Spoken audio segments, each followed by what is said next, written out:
हर हर महादेव दोस्तों, कैसे हैं आप सभी। आशा करते हैं आप सभी अच्छे होंगे, स्वस्थ होंगे, मस्त होंगे। जैसे कि आप जानते हैं कि अभी मैं स्टोन के बारे में बता रही हूँ और मुझे उम्मीद है आपको मेरा आज के वीडियो का बेसब्री से इंतज़ार होगा। तो सबसे पहले तो लाइक शेयर कमेंट्स कर दीजिए। अभी तो पहले आप लाइक कर दीजिए और अगर आप नए हैं तो सब्सक्राइब कर दीजिए और मेरे पुराने बंधुओं को बहुत सारा प्यार और शेयर करिए। हम स्टोन के बारे में बात कर रहे थे, जैसे कि हमारा मोती हो गया, मूंगा हो गया, और कल हमने आपको बताया था आपको पन्ना के बारे में।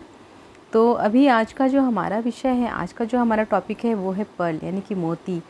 मोती है ना, सुन के ही कितना प्यारा लगता है और हर किसी को मोती का श्रृंगार पसंद है, मोती के गहने पसंद है। लेकिन क्या आपको पता है कि मोती किसको धारण करना चाहिए, मोती धारण करने के क्या फ़ायदे होते हैं? कि मात्र एक ये गहना है, एक रत्न है जिसको हम शौक की तरह से पहन लेते? बिल्कुल नहीं। मोती एक बहुत अनमोल स्टोन है क्योंकि ये मून का कारक होता है। स्वामी इसका मून है, यानी कि चंद्रमा।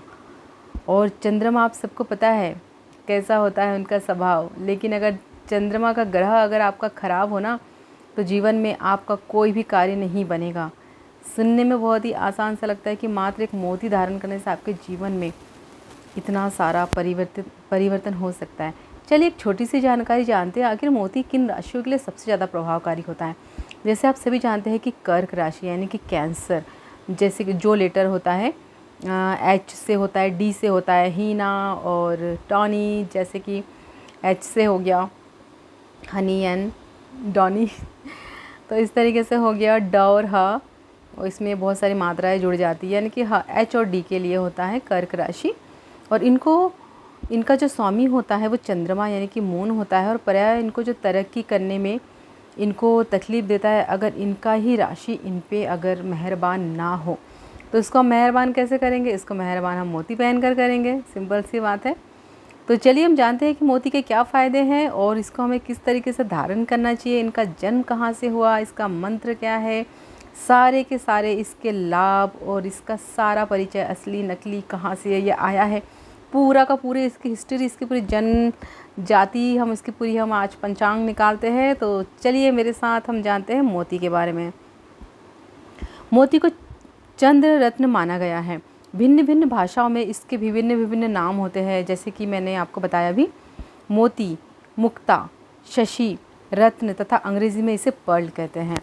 यहाँ मुख्यतः सफ़ेद रंग का होता है, सभी को पता है, किंतु हल्का पीलापन लिए तथा हल्का गुलाबी लिए मोती भी मिलता है, जिसको आपने देखा होगा। मैं एकदम से समुद्र से हमें जो मिलता है, जैसे आप उड़ीसा वगैरह चले जाएंगे तो आपको जो वहाँ का मोती मिलेगा ना, वो थोड़ा सा पिंकिस्ट और थोड़ा सा उसमें मतलब वो पूरा थोड़ा सा बिल्कुल वाइट नहीं होता है, थोड़ा सा दूधिया टाइप का होता है, थोड़ा सा पीलापन उसमें होता है, हल्का सा गुलाबीपन होता है। मोती खनिज रत्न ना होकर जैविक रत्न होता है। अब आप सोचो जैविक रत्न का मतलब होता है जो जीवित होता है। मूंगे की भांति ही मोती का भी निर्माण समुद्र के गर्भ से ही घोंघों के द्वारा ही किया जाता है। जो घेगा और जो हम जिसको शंख कहते हैं ना, जो जैसे आप ये देख रहे हैं, ये जो है ना एक घेगा है, इसके अंदर ये जन्म लेता है, इसीलिए इसे जीवित कहा गया है, इसीलिए इसे जैविक रत्न कहा गया है। जो जिंदा होता है, जो समुद्र में होता है, जो समुद्र के पानी में, जो समुद्र के गहराइयों में पनपता है। समुद्र में एक विशेष प्रकार का कीट होता है जिसे घोंघा कहते हैं।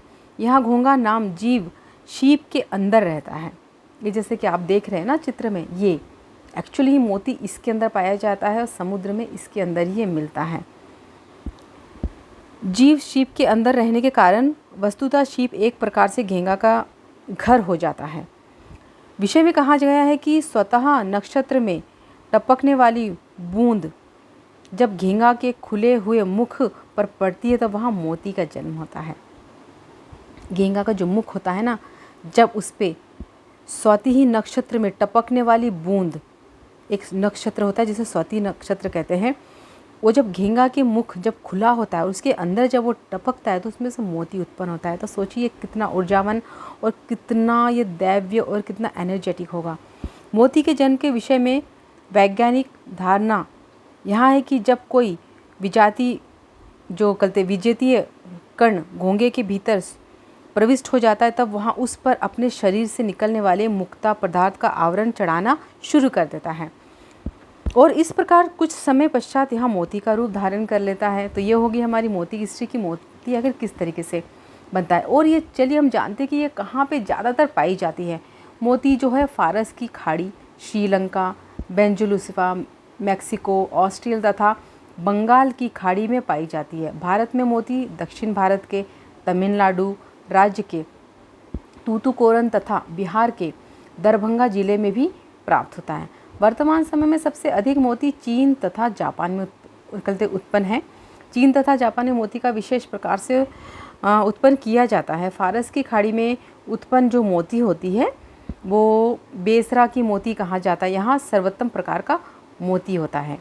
जो बेसरे का मोती होता है वो सर्वोत्तम मोती होता है।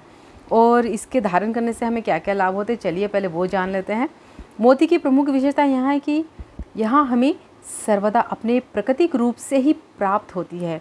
गोल, अंडाकार अथवा टेढ़ा मेढ़ा जैसा भी घोंगे के पेट में बनता है वहाँ आपके सामने उस तरीके से उपलब्ध हो जाता है। अन्य रत्नों की भांति इसकी कटिंग तथा पॉलिश आदि नहीं की जाती है और ना ही इसे कोई आकार दिया जाता है। अधिक से अधिक माला में पिरोए जाने के लिए इसमें छिद्र किए जाते हैं। मोती शीतवर्य होता है अतः इसके धारण करने से क्रोध शांत होता है, मन का तनाव दूर होता है।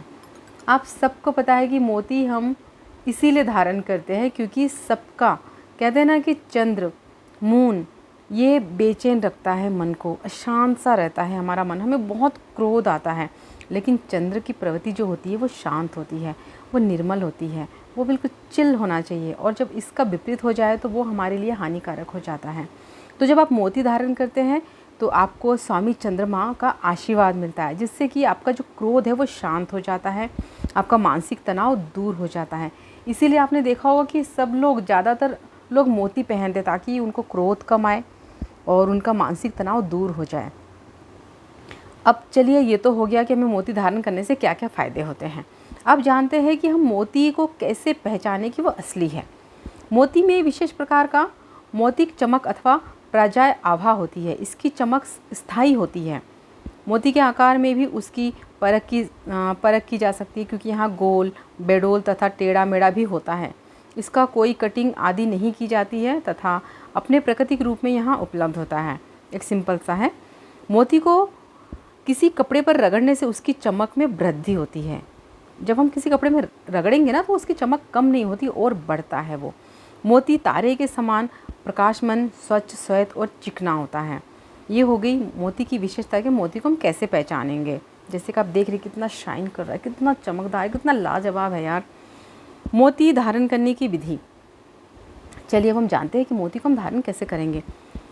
मोती हम सोना चांदी अंगूठे में जड़वा कर धारण कर सकते हैं। आप सबको पता है कि हम शिव जी के लिए भी इसे पहनते हैं, इसलिए चंद्रमा शिव जी का भी प्रतीक माना जाता है। इसलिए सोमवार के दिन इसे आप प्रातः स्नान करके दूध और कच्चे दूध से, गंगा जल से इसको आप अभिमंत्रित करके आप इसको पहन सकते हैं अपनी कनिष्ठा उंगली में। कनिष्ठा उंगली होता है जो यानी कि इसको छोटी उंगली होती है, जिसे हम लेडीज़ फिंगर कहते हैं। कोई छोटा वाला फिंगर होता है हमारा, उसे हम कनिष्ठता कहते हैं। और जब इसको आप धारण करेंगे तो आप इस मंत्र का उच्चारण आपको करना है। ओम श्रम श्रीम श्रो श्रा चंद्रामासे नमः। क्योंकि चंद्रदेव का प्रतीक होता है इसलिए आपको चंद्रदेव का इसमें आपको उच्चारण करना है, आपको उसी का नाम लेकर इसको धारण करना है। एक बात और, मोती की अंगूठी को, जैसे कि मैंने आपको हर इसमें बताया कि जो इसका निचला भाग है उसको आपको खाली रखना है ताकि आपके जो उंगली है उस पर वो स्पर्श करते रहे और आपको उसकी डायरेक्ट उसकी एनर्जी आपको मिले। तो कभी भी आप मोती जब भी आप बनवाएं तो उसका नीचे वाला हिस्सा है जो मोती है वो आपके हाथ में टच होना चाहिए, नहीं कि आपको नीचे का हिस्सा खोखला रखना है, खुला रखना है। जो व्यक्ति मोती पहनने से असमर्थ है, अब मोती वैसे उतना महंगा तो नहीं होता है लेकिन अब फिर भी ऐसा लगता है कि आप मोती नहीं पहन पा रहे ओरिजिनल वाले, तो यह सफ़ेद हकीका आप धारण कर सकते हैं। मून स्टोन आता है आप उसे कर सकते हैं। सफ़ेद मूंगा है उसे आप पहन सकते हैं। इस प्रकार से आप चंद्र ग्रह का जो फ़ायदा है, जो लाभ है उसे आप ले सकते हैं और मोती आप धारण कर सकते हैं। तो ये थी मोती की पूरी जानकारी, किस ग्रह से होता है, कौन से राशि का होता है, कैसे आपको पहनना है, क्या इसके मंत्र है, कहाँ से इसकी उत्पत्ति हुई है, आखिर मोती बनता कैसे है, आखिर मोती जैविक क्यों है और समुद्र में ये किस प्रकार से बनता है। ये सारी जानकारी मैंने आपको इस छोटे से वीडियो में दे दी है। मुझे उम्मीद है आपको पसंद आई होगी। पसंद आए तो लाइक शेयर कमेंट ज़रूर करिएगा। इससे मुझे प्रोत्साहन मिलता है, आप लोग का प्यार मिलता है। और आपको किस स्टोन के बारे में जानकारी चाहिए वो भी मुझे आप ज़रूर बताइएगा।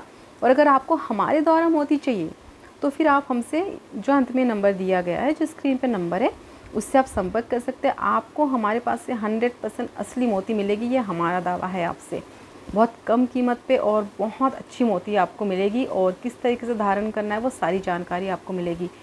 तो फिर बिल्कुल जिसे भी मोती चाहिए वो जल्दी से जल्दी संपर्क करे और असली मोती ले, और अपने मन को, अपने क्रोध को शांत करे, और अपने जीवन में एक सुखद अनुभव और चंद्रमा की भांति चमकिए, मन को शांत रखिए और खूबसूरत बन जाइए। शिव जी का भी आशीर्वाद लीजिए, क्योंकि शिव जी का भी प्रतीक होता है। गहने में तो आप पहनते ही हैं मोती, लेकिन अब आपको आखिर पता चल गया है कि मोती हमें सही मायने में कैसे पहनना चाहिए और उसके क्या फ़ायदे हैं। क्या होता है जब हमें चीज़ों का पता चल जाता है कि कौन सी चीज़ हमें क्या फ़ायदा करती है और कौन सी राशि के लिए होती है, तो वो हमारे मस्तिष्क में और यूनिवर्स को ये चीज़ हम सूचना दे देते हैं, तो उस तरीके से हमारे लिए वो कार्य करना और तेज़ी से करने लग जाता है। इसीलिए किसी भी चीज़ की जानकारी होना बहुत ज़्यादा ज़रूरी है।